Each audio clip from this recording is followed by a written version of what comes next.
সংস্কারকে অগ্রাধিকার, এরপর নির্বাচন। ইসলামী আন্দোলনের আমির।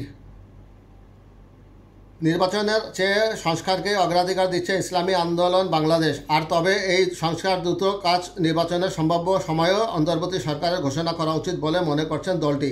ইসলামী আন্দোলনের আমির ও চরমনাই পীর সৈয়দ মোহাম্মদ রেজাউল করিম বলেছেন, সংস্কারের বিষয়ে কোনো আপোষ করতে তারা রাজি নেই।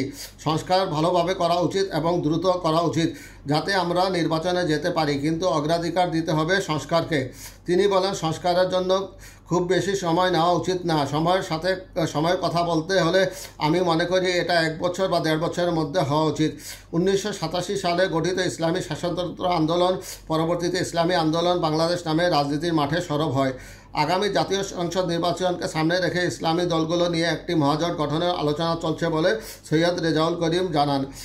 তিনি বলেন, সব ইসলামী দল একটি মহাজোট গঠনের জন্য কাজ করছে। আমরা আলোচনা করছি, নির্বাচনের জন্য একটি ঐক্যফ্রন্ট করতে পারবো বলে আশা করছি। তবে তার ভাষ্য, ইসলামী দলগুলো একটি ব্যানারে নির্বাচনে যাওয়ার চেষ্টা করবে এবং প্রতিটি আসনে নিজস্ব প্রার্থী না দিয়ে জোট প্রার্থীদের সমর্থন দিবে। এমন কোনো জোট হলে তার নেতৃত্ব কে দিবে জানতে চাইলে ইসলামী আন্দোলনের এই নেতা বলেন, বেশিরভাগ দলই আনুপাতিক হারে প্রতিনিধিত্ব চাচ্ছে। এই ধরনের ব্যবস্থায় নির্বাচনী জোটের প্রয়োজন হয় না। দলগুলো স্বাধীনভাবে প্রচারণা চালাতে পারবে। এমনটা হলে নির্বাচনী জোটের পরিবর্তে তাদের ছোট ছোট একটি সাধারণ প্ল্যাটফর্মের মতো হবে।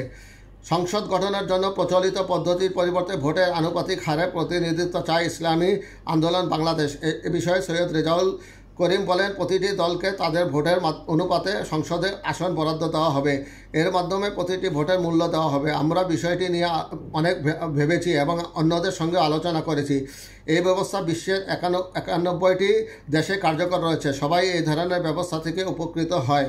তিনি বলেন, প্রচলিত ব্যবস্থা জনগণের জন্য কাজ করছে না। আমরা দেখছি এর মাধ্যমে কেবল ফ্যাসিস্টদের জন্ম হয়। তার ভাষ্য, বাংলাদেশ স্বাধীন হওয়ার পর থেকে যতগুলো সরকার এসেছে তার প্রতিটির মধ্যে ফ্যাসিবাদী বৈশিষ্ট্য ছিল এবং কেবলমাত্র আনুপাতিক প্রতিনিধিত্বের মাধ্যমে এই সমস্যার সমাধান করা সম্ভব।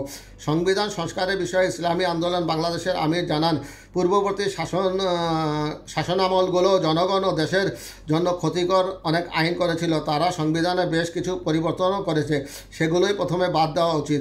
কেমন রাষ্ট্র চান, সেখানে অমুসলিমদের মর্যাদা কেমন হবে জানতে চাইলে সৈয়দ রেজাউল করিম বলেন, একটি কল্যাণ রাষ্ট্রের জন্য ইসলামই একমাত্র মাধ্যম, যেখানে প্রত্যেকের অধিকারকে সম্মান জানানো হয়। আমি শুধু একটি কথাই বলবো, যে কোনো ধরনের আশঙ্কা দূর করতে হবে। ইসলাম বলে একজন অমুসলিমদের সম্পত্তি ও সম্পদ সমান সম্মানের সঙ্গে বিবেচনা করতে হবে এবং এক্ষেত্রে তাদের মুসলিমদের সমান মর্যাদা দিতে হবে।